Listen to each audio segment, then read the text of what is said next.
Good afternoon, everyone. My name is Noura. I'm a PhD student from King's College London. Today, I will be presenting my recent work on the security and privacy of smart home personal assistants, also known as SPAs. This is a joint work with Dr. Marvin from University of Bristol and with my supervisor, Dr. Jose from King's College London. So it's estimated that 10% of the global consumers own a smart home personal assistant, with the Amazon Echo and Google Home being the most used SPAs. In 2018, 3.2 million Google Home and 2.5 million Echo devices were sold, Amazon Echo devices. And it's estimated that these numbers will continue to increase as more users will adapt into these smart technologies. So as these devices continue to develop, more users will adapt into these technologies, with the Amazon Echo Show and Apple HomePod being the most recently launched smart speakers. Of course, this is great in terms of market reasons. However, as these devices continue to develop, their security and privacy concerns also increase, with users not being able to trust them at the minute. Recent press has reported the privacy concerns with the Amazon Alexa, with voice recordings being listened to by Amazon staff without the users' awareness. So the question is, as researchers, what can we do to then not only increase the security and privacy mechanisms for smart home personal assistants, but also gain the users' trust?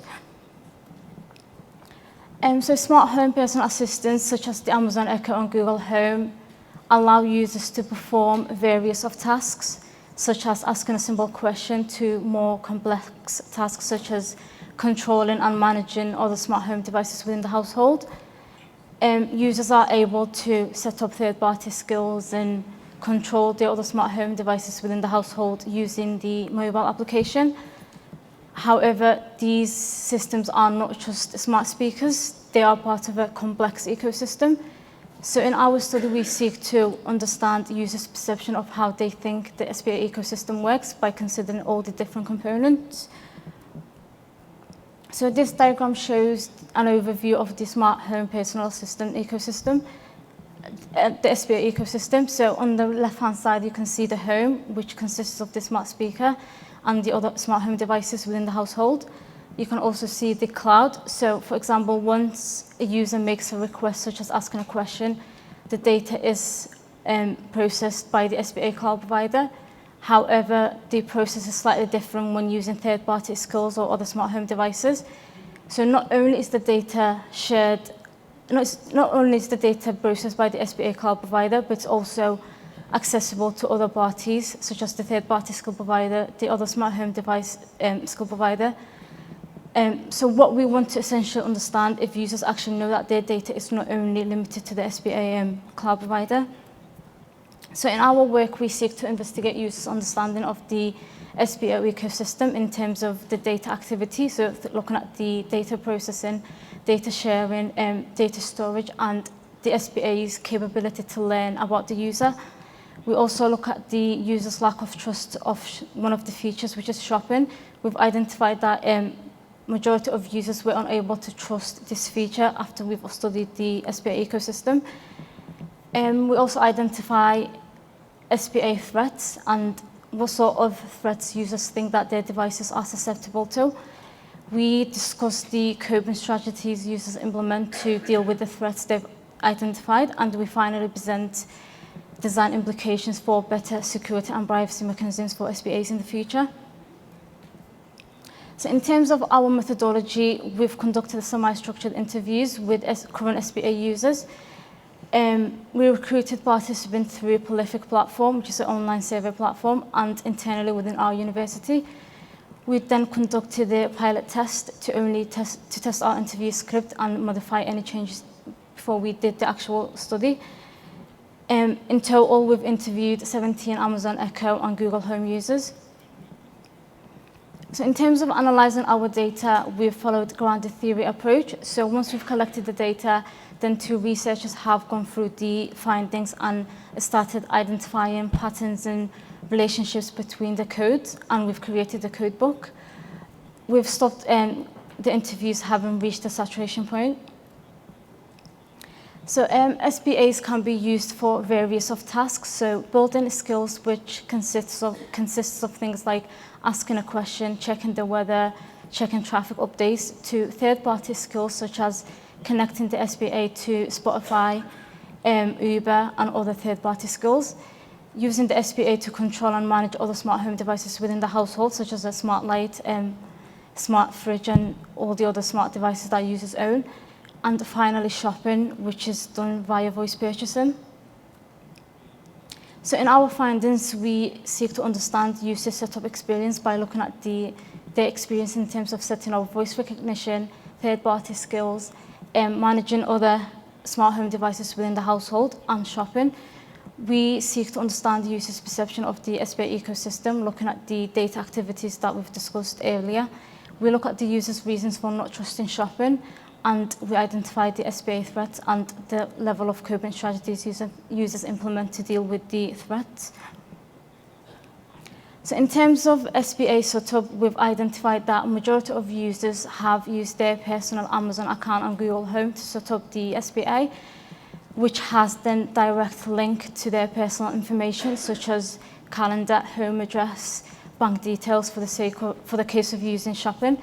So what we wanted to do was understand why users have decided to use their personal email address rather than creating a fake one. So we've identified that it was mainly for usability reasons, so being able to have access to their calendar and set reminders and things like that. So in terms of voice recognition, we've identified that all Google Home users have set up this security feature. However, the case was different for Amazon users, as only 2 out of the 10 Amazon users that we've interviewed have set up voice recognition. So we want to, of course, understand why there was less Amazon users that set up this feature. So we found out that with Amazon Echo, voice recognition is not initial setup. So majority of users weren't aware that there was actually a security step that they could complete to sort of not only protect themselves, but also protect their device. So in terms of understanding users' perception of the SBA ecosystem, we've identified, by looking at the 4 different data activities: data storage, learning, sharing, and processing, we've identified that users have incomplete mental models of how the SBA ecosystem works in terms of considering all the different components. So they think that their data is only limited to SBA cloud providers, even though they use third-party skills or use the SBA to control and manage other smart home devices without considering the full ecosystem. So in terms of SBA's capability to learn about the user, we've identified that users actually think that it has the AI capability to learn information about them, such as their usage patterns and routines. So we further wanted to understand each data activity. So in terms of data processing, we've identified that users think their data is only processed locally. So we've then went and implemented the 4 usage scenarios. So in terms of building skills, users think that their data is stored locally in the smart speaker. It's processed locally in the smart speaker. And as for third-party skills, they do not mention anything about the third-party skill provider processing the data. And as for the smart home devices, SBA users think that in terms of the communication between the SBA and the other smart home device, they think they have direct communication without considering the actual cloud. And finally, in terms of shopping, they think that shopping through SBA is processed normally like other online shopping. So moving on to data storage, users perceive that the amount of data that's stored about them are things like voice recordings, requests, history logs, and shopping. So we've again implemented the 4 usage scenarios. So in terms of building skills, we've received mixed responses from the users. So some users think that their data is stored locally, while the others think that it's stored through the cloud. And in terms of third-party skills, they do not again mention anything about the third-party skill provider having access to their data or storing their data. And moving on to the smart home devices, they also do not mention anything about the other smart home device providers having access to their data in terms of storage. And in terms of shopping, users think that their shopping history is stored about them. However, they do not mention how it's stored and where it's stored and for how long it's stored. So moving on to data sharing, users' perceptions are influenced by the stories about data misuse in the news. So they think that hackers and data brokers would be able to get access to users' data to be able to then influence their purchasing decisions. And in terms of like overall data sharing, users do not consider third-party skills or those beyond third-party skills, such as advertisers having access to their data.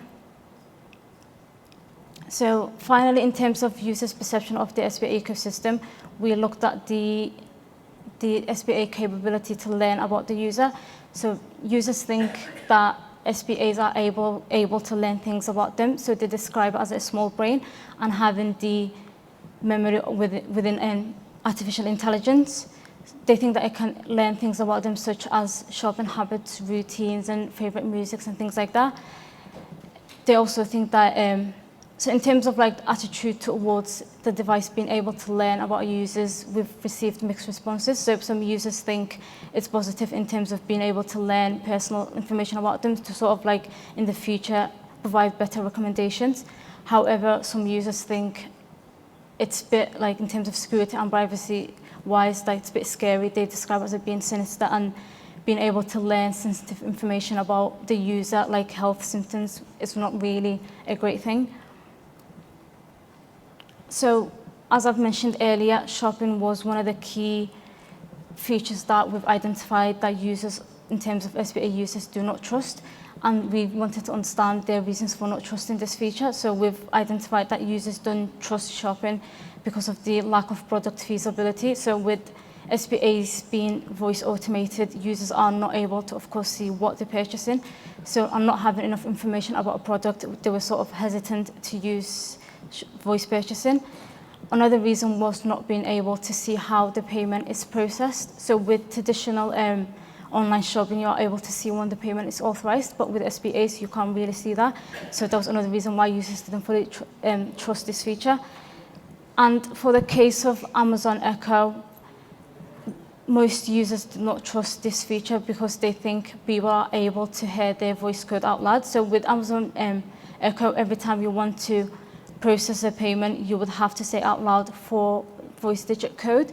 So users think, okay, if someone is close by or they want to use it for malicious reasons, then they are able to then hear my voice code and able to access my Amazon account and complete purchases.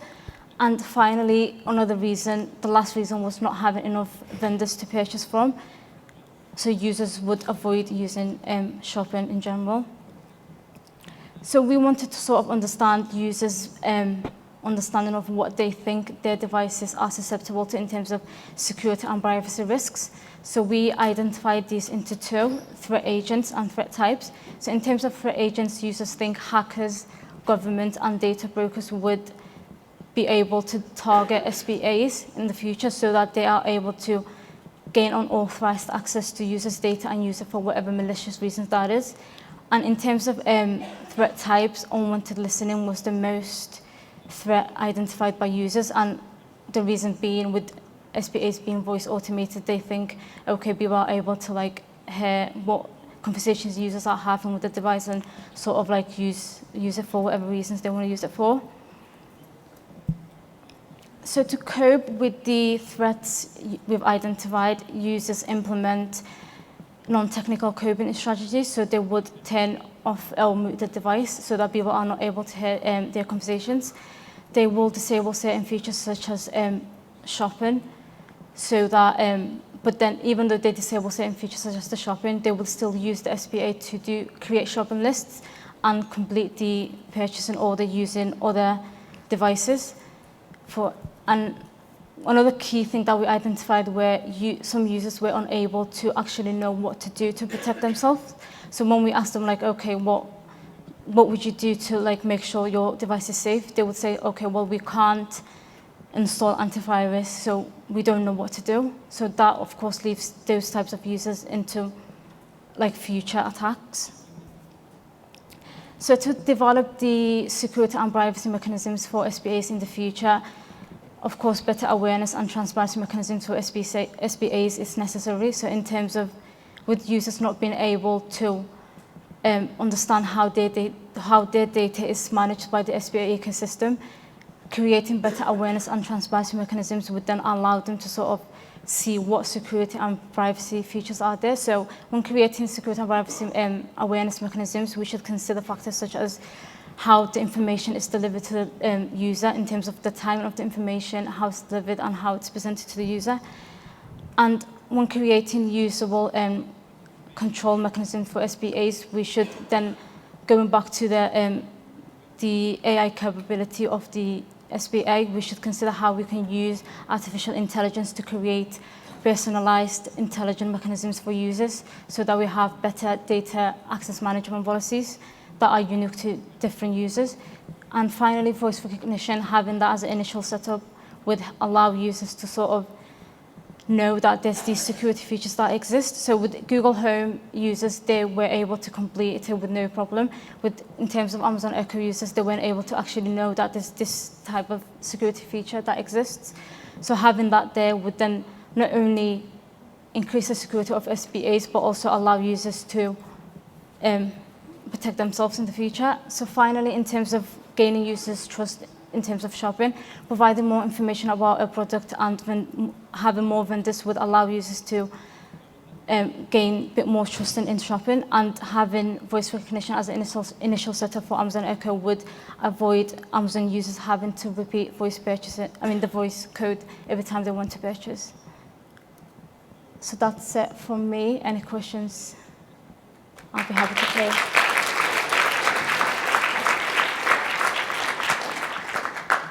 Any questions? All right, then I ask a question. So you mentioned coping strategies, and you shortly said they would disable certain features. What kind of features would they disable?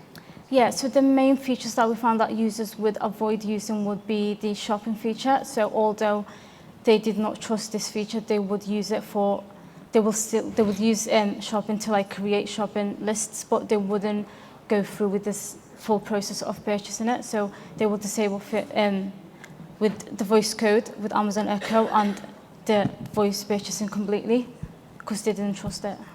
Okay, thank you. Did you stratify the users you sampled at all by whether they had audio-only devices or hybrid audio-video devices, since both Google and Amazon now provide both? Sorry, I'm not sure if I understood the question. So for example, with shopping, you mentioned one of the fears was getting the wrong product or lack of confirmation and so on. Yeah. Both Google and Amazon now make smart home devices with screens and without screens. Yeah, so when we conducted the study, that was before the Amazon Echo Show was launched. Okay. So users had a problem with not being able to know what the level of information, like not being able to trust what they're purchasing. So in terms of like future work, new SBAs should maybe like to gain users' trust have screens so that users are able to see what they're purchasing. So that would eliminate that concern from the user side. Okay, thanks. Yeah, thank you. Hey, so it was pretty interesting to see you focus on a specific use case and then sort of turn up some findings that are a little different from the general internet perceptions kind of stuff, right? So it's really cool that shopping led to these new insights about problems that people had there. Were there other kinds of skills or broadcasts as a use case that you thought about focusing on or that came up when you were talking to people that would be really sort of interesting for pushing on in future studies? I think it was mainly users not knowing what sort of security privacy mechanisms that are there to sort of protect them. So as I mentioned, someone said, majority of users would say like, we don't know how to protect ourselves, so we cannot install antivirus. So like with them not trusting shopping feature, then what can we do in terms of like future work to create better awareness mechanisms for users by focusing on what we found, if that sort of answers your question? It was more things other than shopping that would be sort of really interesting use cases where there'd be some unique problems. Like there's some relatively unique problems in the shopping place that you called out about, like not being able to confirm what the product was, right? And I was just wondering if people talked about other domains or use cases where they had sort of special concerns that were more specific than the general, hey, I don't know how to assess risk, or I don't have the ability to do this, that you see in a lot of these kind of studies. Yeah, so I would say like users not knowing how their data is managed. So in terms of the SBA ecosystem, not knowing like how their data is processed, stored and shared. That was another element that we found, that users not having a complete understanding of how the SBA ecosystem works. Last question. Hi, thank you for the talk. I have one question. Since you used the grounded serial to analysis data, and I'm wondering, did you form a serial or model at the end of the data analysis? Since you used grounded serial, so normally a serial or model will be generated at the end of the analysis. So. Yeah, so we've created a code book sort of like based on the themes and categories that we've identified. So any model or serial? That will sort of be what we need to look at in the future, I think so. Okay, thank you. Thank you. All right. Thank you, Noura. Let's thank our speaker.